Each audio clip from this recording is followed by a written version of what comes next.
What's going on, everybody? Welcome to the Taurean Reloaded channel. If you are new, please go ahead and hit that subscribe button. Have your notifications turned on so you'll be alerted every time I upload a new video and go live. Also, be sure to like, comment, and share this content on your various social media platforms. So today, we will be taking a trip to a place called Allen, Kentucky, where you have this individual. Now, you can look at this man's face and tell he got effed up something serious, but not to the point in which he should have been. Considering what he did, he should have been eliminated, and had he been black, he most likely would have been. So this guy's name is Lance Storz, and he was arrested after he took out 3 cops and a K9 in a shootout that happened in Kentucky. That's 3 human cops and 1 K9, but you know they count the K9 as a cop, so technically he took out 4 cops. And he's still breathing. Now, there's a reason why I'm uploading this video today, because as we all know, or should know, today is Micah X Johnson Day, and where we all know what occurred back in 2016 in Texas. Now, when it came to him, and he did what he did, and he eliminated 5 cops, 1 more than he did, they sent in a robotic bomb that we have never since seen after him and blew him up. This guy was just roughed up a little bit, as you can see, and taken in alive. But they want to say that there's some equality there. I wonder if the usual suspects who love to talk about compliance and if they just obeyed and this wouldn't happen to them, I wonder if they're going to talk about this. I wonder if the whole Blue Lives Matter crew is going to talk about this. You don't have to answer the question, because we already know it's going to be a no, and if they do talk about it, it's going to come from a certain angle that makes no sense. But I'm going to go ahead and read this article that was posted on the New York Post on July 2nd, 2022. 3 Kentucky police officers and a police K9 were killed, and at least 4 other officers were hurt in a shootout at a home of what cops called a terrorist on a mission. Lance Storz, age 49, was taken into custody after an almost 5-hour standoff with officers who had showed up at his door in a rural Prestonsburg with a warrant for his arrest in a domestic violence incident, according to reports. Storz, who was armed with a rifle, opened fire and hit 2 officers in the Thursday evening incident, Kentucky State Police said. Prestonsburg Police Captain Ralph Frazier and Deputy William Petrie were killed, along with 1 Sheriff K9 named Drago and a Police Department K9 handler named Jacob Chaffins, authorities said. The situation escalated quickly as Storz barricaded himself inside the home with his wife and daughter and kept firing at responding officers, cops said. The deputies called for backup and several agencies responded, including state police, officers from neighboring counties, and a SWAT team. They encountered pure hell when they arrived. They had no chance, Floyd County Sheriff John Hunt told reporters. Deputies had not even made contact with the suspected shooter when the gunfire began. The shooter apparently had a plan and pretty much executed that plan almost to precision, Hunt said, adding it took several hours to figure out where the gunman was firing from. The suspect was a sheer terrorist. He was just a terrorist on a mission, the sheriff said. Floyd County Attorney Keith Bartley said Friday morning, "These are human beings. These are people with children, spouses, mom and dads. Their world will never be the same." The standoff ended with the suspect being taken into police custody, WMDJ reported. His wife and daughter were unharmed. 1 deputy took cover under a running patrol vehicle, ended up with carbon monoxide poisoning.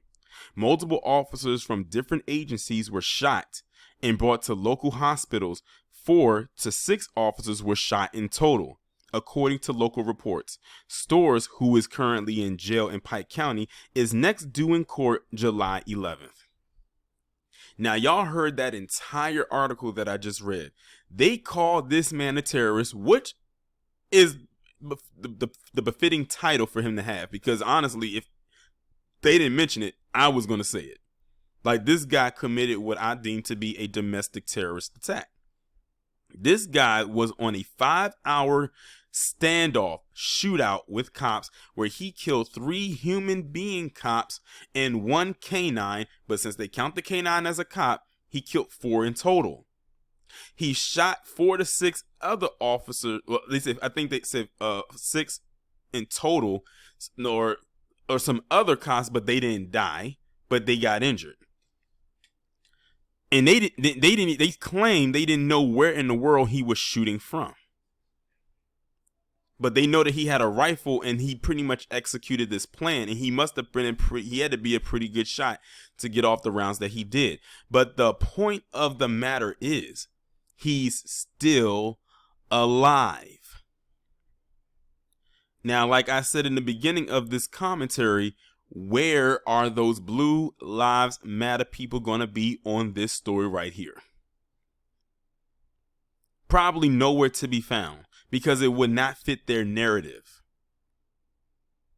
Now, I'm recording this video on July 2nd, 2022, and I purposely uploaded it today on July 8th, 2022, because of what the day is.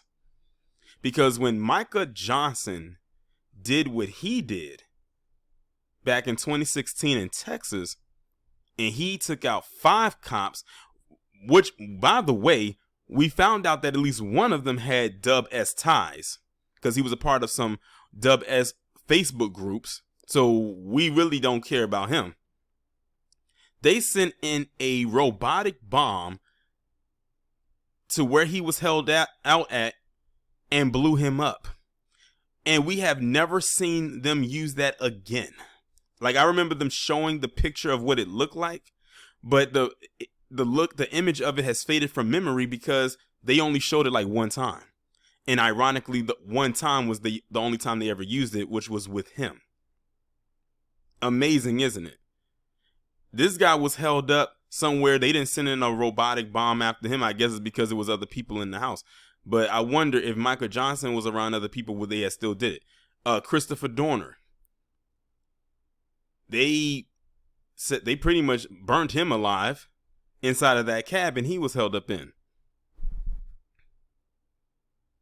So are y'all seeing where I'm headed with this, or are y'all already there? Y'all should already be there. Like I said, we live in 2 different Americas, and we live in a very us versus them society. I'm going to keep saying that until I'm blue in the face, because it's facts. This guy should not even be alive. He took out 4 cops. 4. In a 5-hour standoff. That's another thing. They give them all that time to have a standoff within 5 hours. That's a long time, especially in a high intense situation such as this. I'm just waiting to see what is Blue Lives going to say. Because they have a lot to say when it comes to us. A whole lot. Oh, we should have complied. We should have did this. We should have did that. All the stuff that should be relayed to him, they relay it on us. A black man would have, listen, a black man would have not probably gotten taken into life. And I say probably because there's a 0.00001% chance that actually would happen. Opposed to the 9.9999999% chance that people who look like him will get taken in alive. And would this also be considered PC on PC crime? Because I believe all the cops that he took out, with the exception of the canine, were PC. That's another conversation for the PC community at large to have, whether they are cops or not, or advocates for the cops or not. But I mean, it is what it is. That's, as far as I'm concerned, that is their burden, not mine. But you would think, the way that they messed him up, if he was to close his eyes, you would think that he was a corpse.